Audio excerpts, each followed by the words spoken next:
Bismillahirrahmanirrahim. Assalamualaikum warahmatullahi wabarakatuh. Al-Fatihah.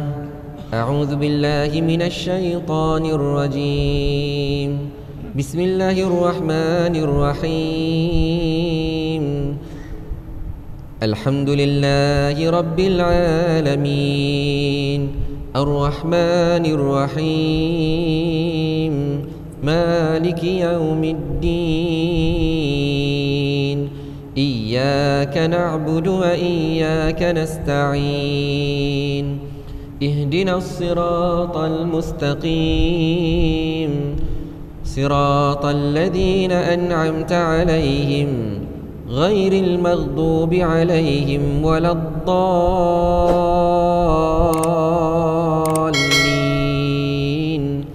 آمين. بسم الله الرحمن الرحيم. الحمد لله رب العالمين، والصلاة والسلام على أشرف الأنبياء والمرسلين وعلى آله وصحبه أجمعين. اللهم ربنا زدنا علما نافعا وارزقنا فهما واسعا. اللهم افتح علينا حكمتك واشر علينا من خزائن رحمتك يا أرحم الراحمين. رب اشرح لي صدري ويسر لي أمري واحلل عقدة من لساني يفقه قولي. اللهم يا معلم آدم علمنا ويا مفهم سليمان فهمنا.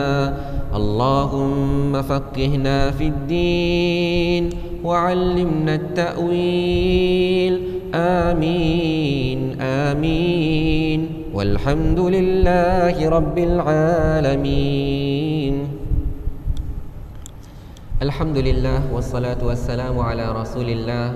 Tuan-tuan dan puan-puan yang dirahmati Allah Subhanahu wa taala, pertama sekali marilah sama-sama kita panjatkan kesyukuran kepada Allah Subhanahu wa taala. Kerana pada malam ini alhamdulillah, syukur pada Allah. Allah panjangkan lagi umur kita. Allah berikan kesihatan yang baik kepada kita. Allah kurniakan taufik dan hidayah kepada kita.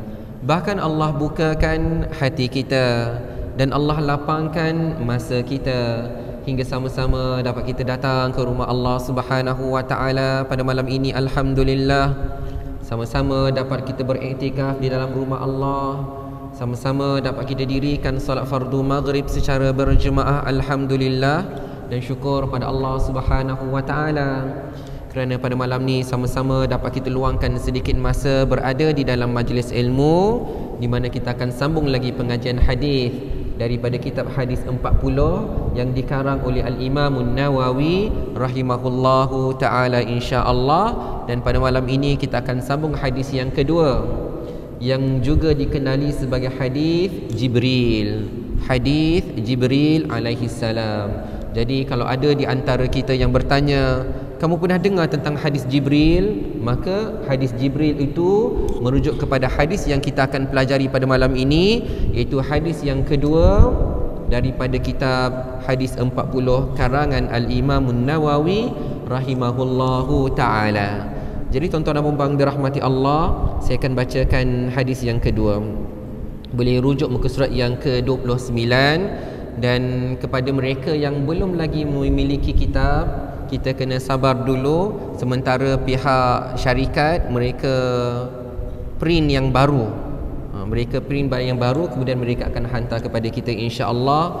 Katanya dalam bulan ni, bulan November, mungkin seminggu lagi ataupun 2 minggu insya-Allah kita akan dapat lagi kitab. Kepada mereka yang belum ada lagi, kita harap dapat bersabar insya-Allah. Bismillahirrahmanirrahim. Hadis yang kedua, iman, Islam dan ihsan.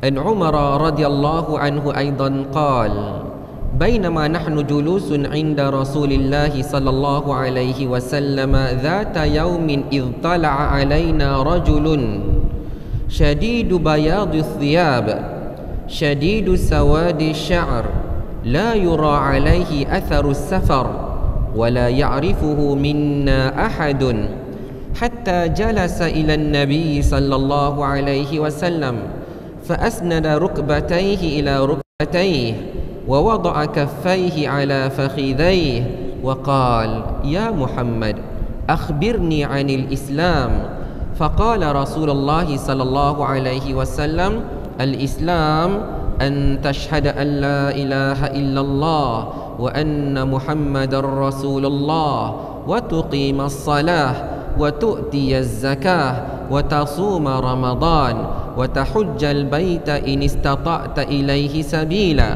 قال صدقت فعجبنا له يسأله ويصدقه قال فأخبرني عن الإيمان قال أن تؤمن بالله وملائكته وكتبه ورسله واليوم الآخر وتؤمن بالقدر خيره وشره قال صدقت قال فأخبرني عن الإحسان قال أن تعبد الله كأنك تراه فإن لم تكن تراه فإنه يراك قال فأخبرني عن الساعة قال ما المسؤول عنها بأعلم من السائل قال فأخبرني عن أماراتها قال أن تلد الأمة ربتها وأن ترى الحفاة العراة العالة رعاء الشاء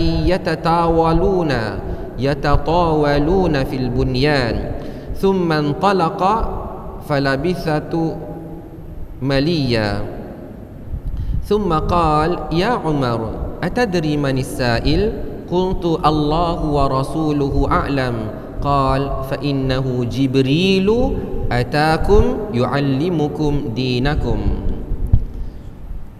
Tuan-tuan dan puan-puan dirahmati Allah Subhanahu wa taala, hadis ini dikenali sebagai hadis Jibril. Di dalamnya ada beberapa soalan yang ditujukan kepada Nabi Muhammad sallallahu alaihi wasallam. Kalau kita ringkaskan ada 4 perkara. Tapi kalau soalannya ada 5. Yang pertama ditanya tentang Islam. Yang kedua ditanya tentang iman. Yang ketiga ditanya tentang ihsan. Yang keempat ditanya tentang kiamat. Cuma ada 2 soalan. Yang pertama ditanya tentang bilakah hari kiamat itu akan berlaku. Tetapi tidak dijawab oleh Nabi Muhammad sallallahu alaihi wasallam. Kemudian ditanya pula tentang tanda-tandanya, tanda-tanda kiamat. Jadi tuan-tuan dan puan-puan dirahmati Allah Subhanahu wa taala, sebenarnya dengan kita fokus kepada 4 perkara ni, kita akan dapat jawapannya bila mana kita membaca terjemahannya. Artinya diriwayatkan daripada Umar radhiyallahu anhu juga. Kenapa disebutkan juga? Kerana kedua-dua hadis yang pertama, hadis yang pertama dan hadis yang kedua, kedua-duanya diriwayatkan oleh Sayyidina Umar ibn Khattab radhiyallahu anhu. Katanya, tatkala kami duduk bersama Rasulullah sallallahu alaihi wasallam pada satu hari, tiba-tiba muncul di hadapan kami seorang lelaki yang sangat putih pakaiannya, sangat hitam rambutnya, tidak kelihatan padanya kesan-kesan permusafiran, dan tiada seorang antara kami yang mengenalinya.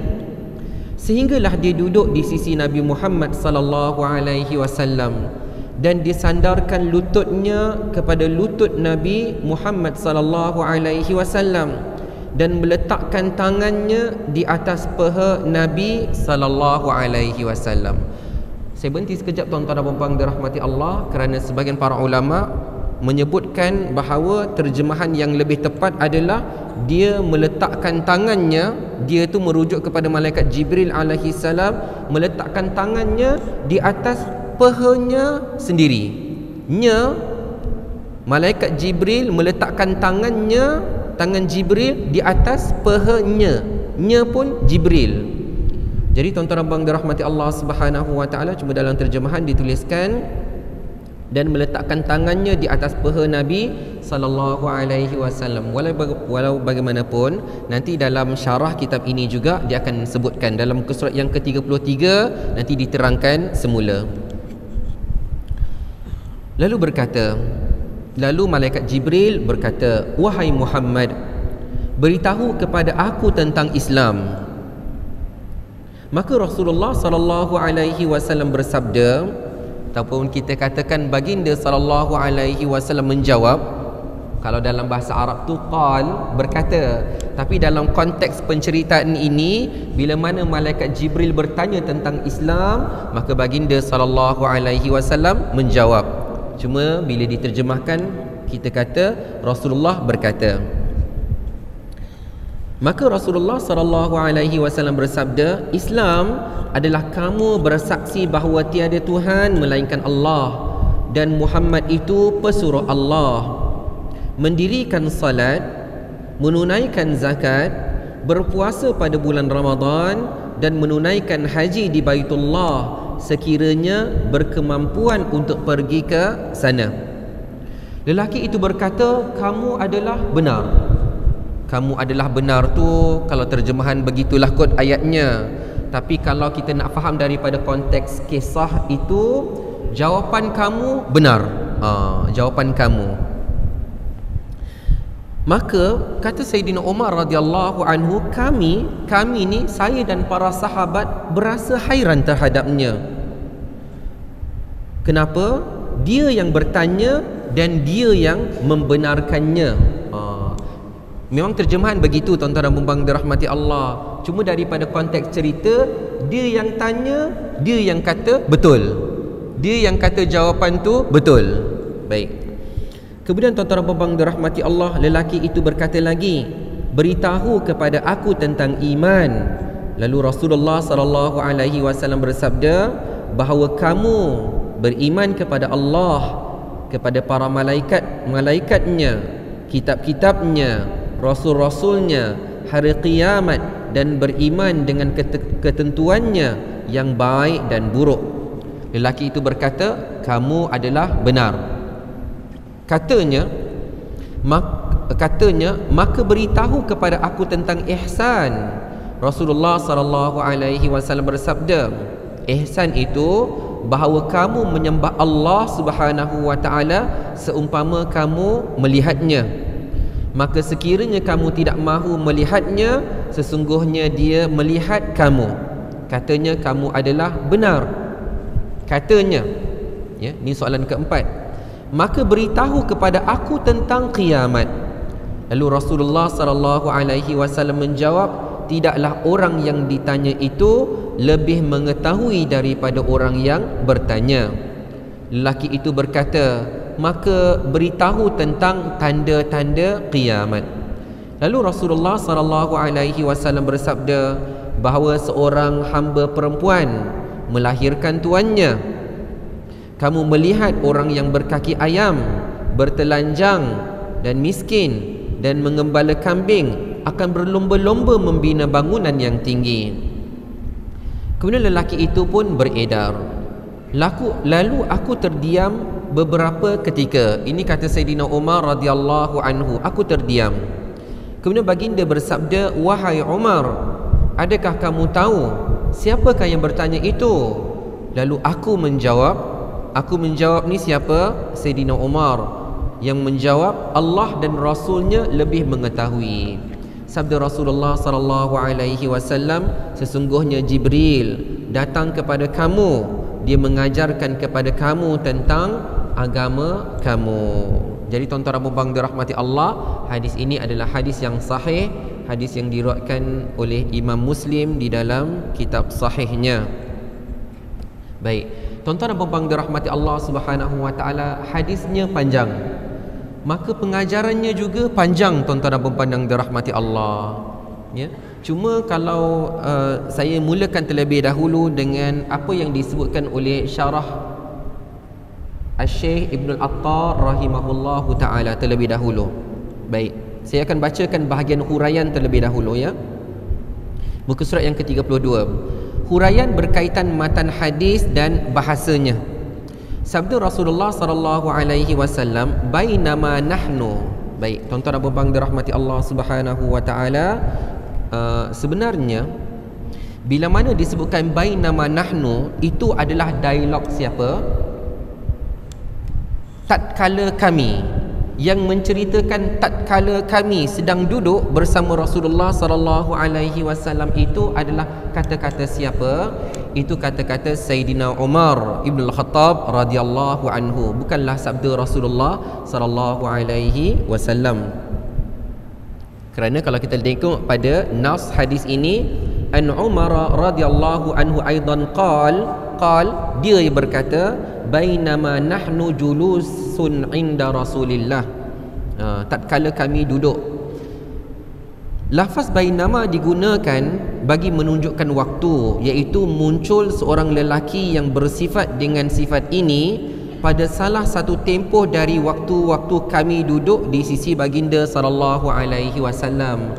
Untuk mudah faham tuan-tuan dan puan dirahmati Allah, ketika mana Sayyidina Umar radhiyallahu anhu mengatakan bainama nahnu julusun inda Rasulillahi dzata yaumin, nak bagi tahu ada satu hari ketika mana kami duduk bersama Rasulullah sallallahu alaihi wasallam, datang seorang pemuda. Jadi kisah ini dimulakan dengan pada satu ketika macam tu. Sabda Rasulullah sallallahu alaihi wasallam, la yura alaihi atharus safar. Jadi tuan-tuan dan puan dirahmati Allah, ini juga bukan sabda Rasulullah sallallahu alaihi wasallam, ini hadis yang menyebutnya adalah Sayyidina Umar Ibn Al-Khattab.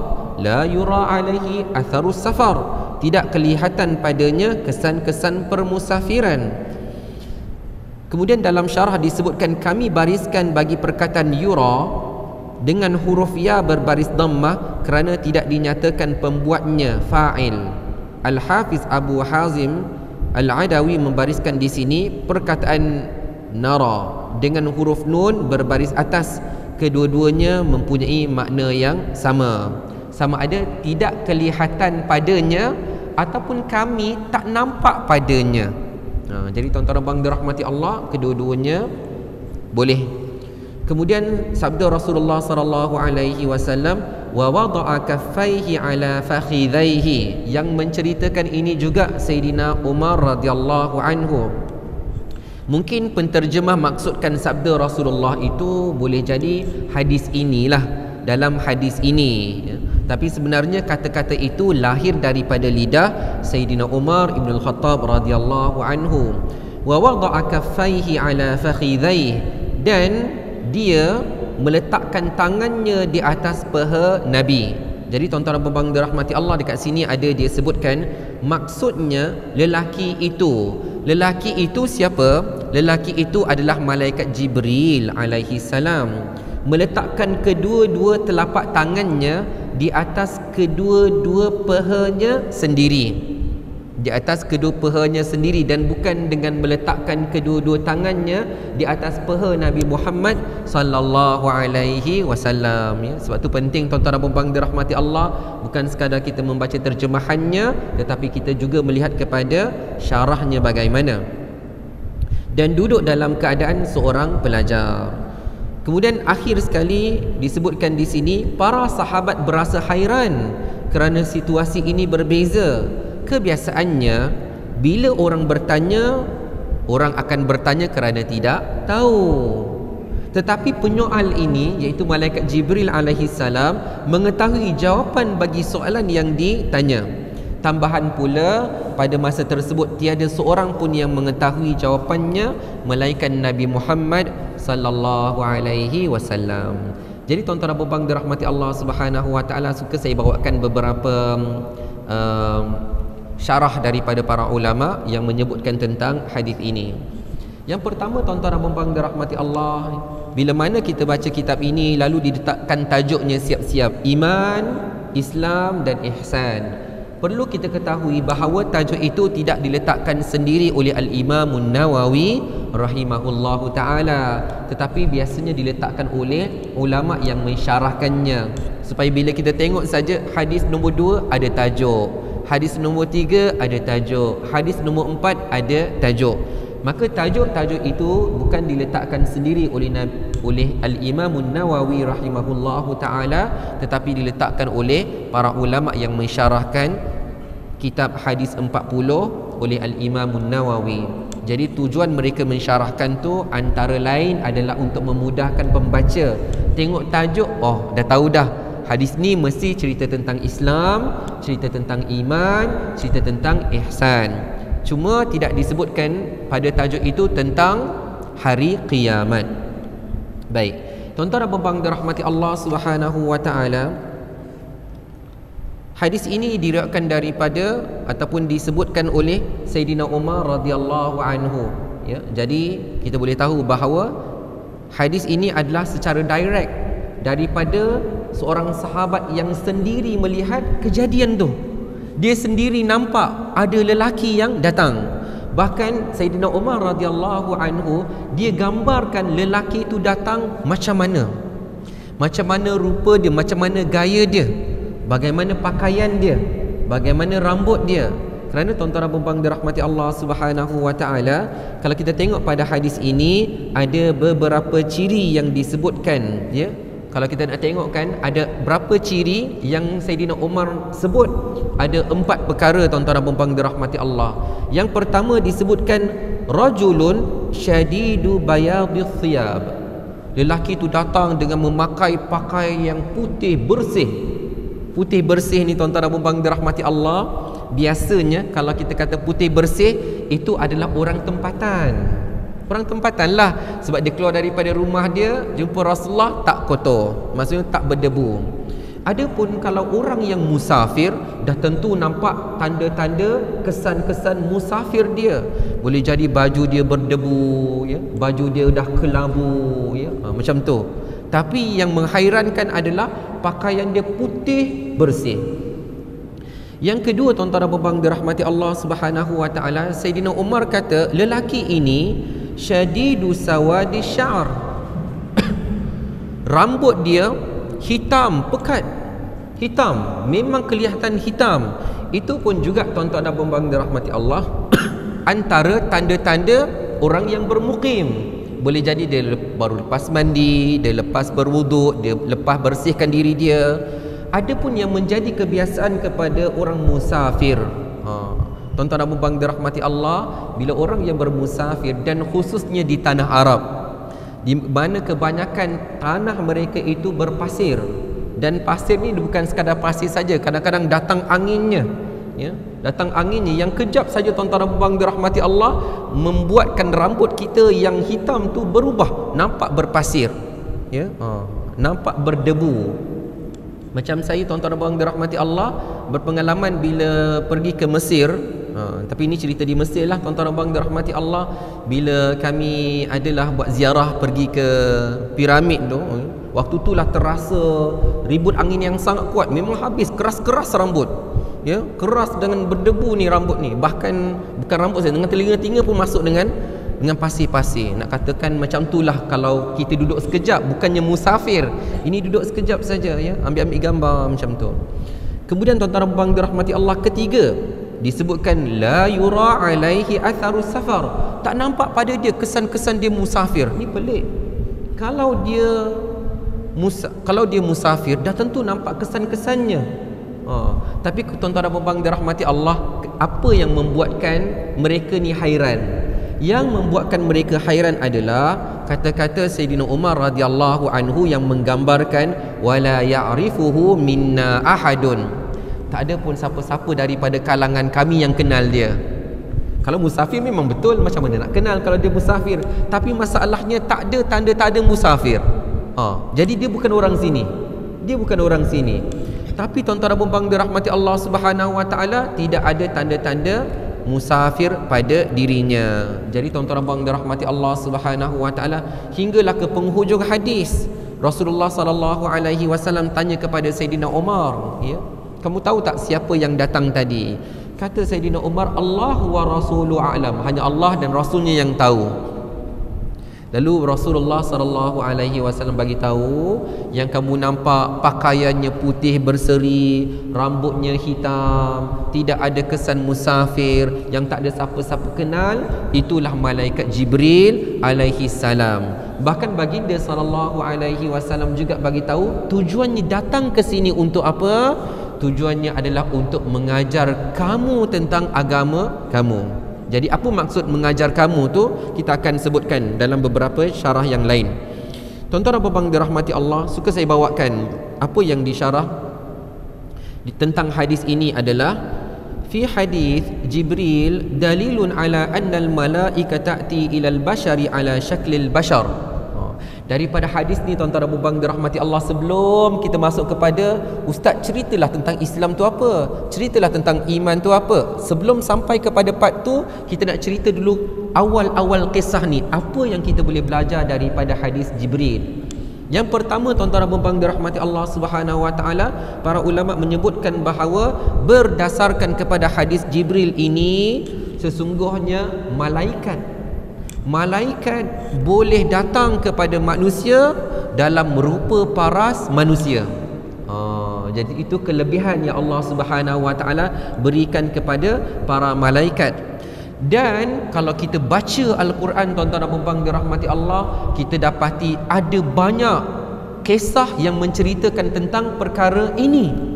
Contohnya macam mana tuan-tuan dan puan-puan dirahmati Allah, ketika malaikat Jibril alaihi salam datang kepada Maryam alaihi salam, datang kepada ibu Nabi Isa alaihi salam, menghabarkan kamu akan mendapat seorang anak lelaki.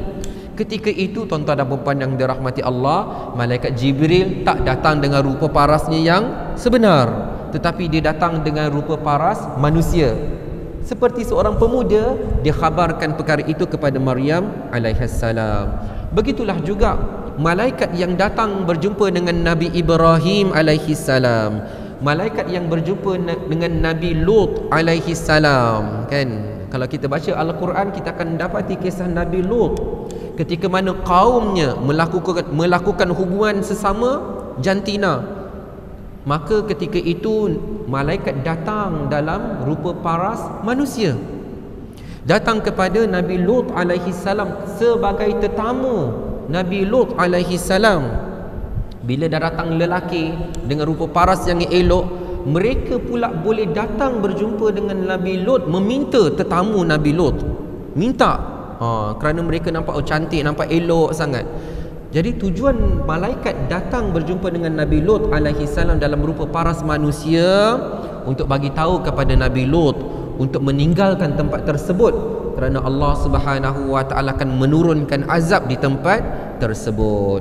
Kemudian tuan-tuan dan puan-puan dirahmati Allah Subhanahu wa taala, disebutkan juga dalam hadis yang saya bacakan pada minggu lalu tentang seorang yang melakukan dosa kepada Allah Subhanahu wa taala, yang telah membunuh 99 nyawa, 100 nyawa. Bila mana dia meninggal dunia tuan-tuan dan puan-puan dirahmati Allah Subhanahu wa taala, disebutkan dalam hadis, ada riwayat yang menyebutkan bahawa bila mana malaikat azab datang, bila mana malaikat rahmat datang, maka kedua-duanya nak mengambil mayat tersebut, jenazah tersebut. Maka Allah Subhanahu wa taala datangkan satu lagi malaikat yang menyerupai manusia untuk menjadi pengadil kepada mereka berdua. Jadi tuan-tuan dan puan dirahmati Allah, kita boleh belajar daripada hadis Jibril bahawa di antara kelebihan yang Allah Subhanahu wa taala berikan kepada malaikat, mereka boleh berubah menyerupai manusia. Tuan-tuan dan puan dirahmati Allah Subhanahu wa taala, sesungguhnya Allah Subhanahu wa taala menyebutkan, Alhamdulillahi fatiris samawati wal ard, ja'ilil malaikati rusulan uli ajnihatin mathna wa thulatha wa ruba' yazidu fil khalqi ma yasha. Allah Subhanahu wa taala, segala puji bagi Allah yang menciptakan langit dan bumi, dan juga yang menjadikan para malaikat sebagai utusan yang memiliki sayap-sayap. Ada yang memiliki 2 sayap, ada yang memiliki 3 sayap, ada yang memiliki 4 sayap. Bahkan Allah Subhanahu wa taala juga menyebutkan yazidu, Allah akan tambah, Allah bagi lebih fil khalqi ma yasha, kepada sesiapa, kepada mana-mana malaikat yang Allah Subhanahu wa taala kehendaki. Lalu disebutkan di dalam Sahih Al-Bukhari dan Sahih Muslim bahawa annan nabiyya sallallahu alaihi wasallam ra'a Jibril walahu 600 janah. bahawa Nabi SAW pernah melihat malaikat Jibril alaihi salam, dan malaikat Jibril memiliki 600 sayap. Bayangkan tuan-tuan dan puan yang dirahmati Allah Subhanahu wa taala. Baik. Jadi itu yang pertamalah yang kita boleh belajar, tuan-tuan dan puan yang dirahmati Allah. Hadis Jibril merupakan sebuah hadis yang menjadi dalil bahawa malaikat boleh berubah rupa parasnya kepada bentuk manusia. Tuan-tuan dan puan dirahmati Allah Subhanahu wa taala.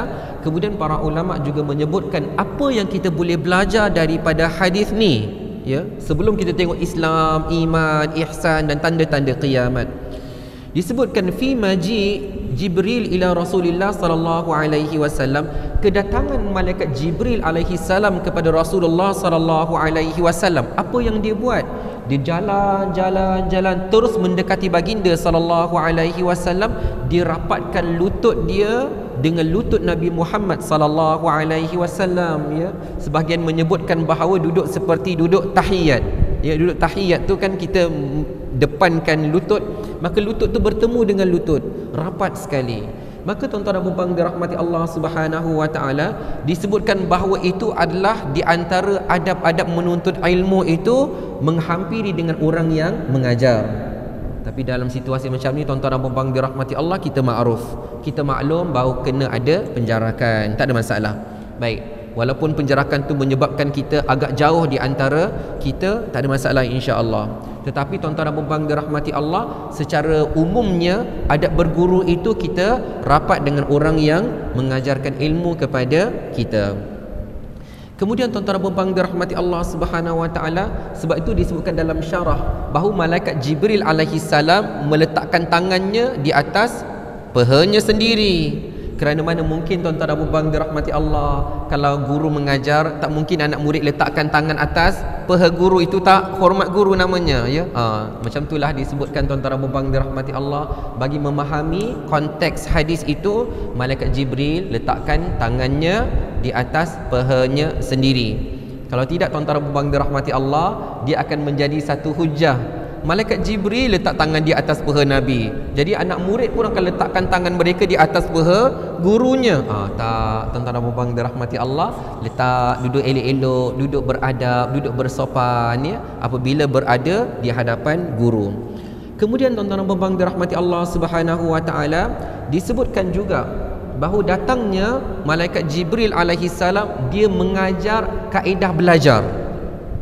Ya, dalam kaedah belajar ni tuan-tuan dan puan dirahmati Allah Subhanahu wa taala, bila mana seorang pelajar nak tanya kepada guru, tak semestinya dia tanya soalan yang dia tak tahu saja. Ya, ustaz, saya tak tahulah macam mana bacaan ni, tolong bagi tahu pada saya. Tak semestinya. Pelajar sebenarnya, tuan-tuan dan puan yang dirahmati Allah, boleh juga bertanya soalan yang dia tahu jawapan. Tapi ada syaratlah, tuan-tuan dan puan dirahmati Allah Subhanahu wa taala. Berdasarkan kepada hadis Jibril alaihi salam, tujuan dia bertanya kepada Nabi Muhammad sallallahu alaihi wasallam, dia ajukan soalan yang hebat supaya jawapan tu didengari oleh semua sahabat. Jawapan tu didengari oleh semua orang yang berada di situ, supaya mereka pun tahu, oh, itulah dia Islam. Tetapi yang tidak dibenarkan, tuan-tuan dan puan dirahmati Allah, adalah soalan-soalan yang mengaibkan, soalan-soalan yang tidak patut ditanya, soalan-soalan untuk menyindir orang lain, ya. Jadi kadang-kadang, tuan-tuan dan puan dirahmati Allah Subhanahu wa taala, ini contoh sajalah. Contohnya kita dapati, tuan-tuan dan puan dirahmati Allah, ada seorang sahabat kita, ya, kita dapati cara solatnya laju sangat, ya, rukuk laju, i'tidal laju, sujud laju sangat. Jadi tuan-tuan dan puan dirahmati Allah Subhanahu wa taala, boleh jadi kita nak tanya, kita nak tegur sahabat kita sendiri tu tak tergamaklah. Jadi kita pun tanyalah, ustaz boleh tak saya tanya, adakah tamakninah itu perlu dalam setiap rukun? Jadi ustaz pun kata, ya, tamakninah ni, ya, sekurang-kurangnya, sependek-pendeknya kadar tasbih subhanallah, ya. Jadi bila mana kita rukuk, jangan terlalu laju. Jadi tuan-tuan dan puan dirahmati Allah, nampaknya soalan tadi tu ada tujuannya. Seorang bertanya kepada guru supaya jawapan itu tersebar kepada rakan-rakan dia, sahabat-sahabat dia. Jadi baru saya tahu. Jadi tuan-tuan dan puan dirahmati Allah, tanpalah sahabat itu terasa kan. Jadi tuan-tuan dan puan dirahmati Allah Subhanahu wa taala, maka itu yang disebutkan oleh para ulama bahawa ada kalanya boleh seseorang itu, pelajar itu bertanya ya satu-satu soalan kepada seorang guru, kerana dia nak jawapan itu tersebar kepada orang-orang yang lain, sebagaimana dilakukan oleh malaikat Jibril alaihi salam. Kerana dikatakan ketika itu orang-orang belum lagi mengetahui jawapannya. Islam itu apa, iman itu apa, ihsan itu apa, tanda-tanda kiamat itu apa, belum tahu lagi. Jadi tujuan malaikat Jibril alaihi salam datang bertanya kepada Rasulullah supaya semua orang tahu. Dan hari ini tuan-tuan dan puan dirahmati Allah, kita tahu rukun Islam, kita tahu rukun iman berdasarkan kepada hadis, berdasarkan kepada soalan malaikat Jibril alaihi salam. Sebenarnya tuan-tuan dan puan yang dirahmati Allah Subhanahu wa taala, nanti kita akan bacakan lagi hadis-hadis yang lain insya-Allah, di mana soalan-soalan sahabat memberi kelebihan yang besar kepada kita. Contohlah tuan-tuan dan puan dirahmati Allah, bila mana para sahabat bertanya, ya Rasulullah, apakah amalan yang paling baik? Muju ada soalan tu daripada sahabat. Lalu Rasulullah sallallahu alaihi wasallam pun menjawab di awal doa. Maka kita pun tahu, kita pun dapat belajar tuan-tuan dan puan dirahmati Allah, bahawa amalan yang disukai oleh Allah adalah solat di awal waktu, maka kita pun kerjakannya. Jadi soalan tu kadang-kadang tuan-tuan dan puan dirahmati Allah memberi manfaat yang besar kepada orang lain ya. Jadi tuan-tuan dan puan dirahmati Allah Subhanahu wa taala, insya-Allah pada minggu yang akan datang kita akan sambung lagi. Kita akan terus baca hadis ini, dan terus kita akan tengok kepada syarah hadis apa yang disebutkan di dalam hadis yang kedua ini, insya-Allah. Mudah-mudahan diberkati Allah Subhanahu wa taala.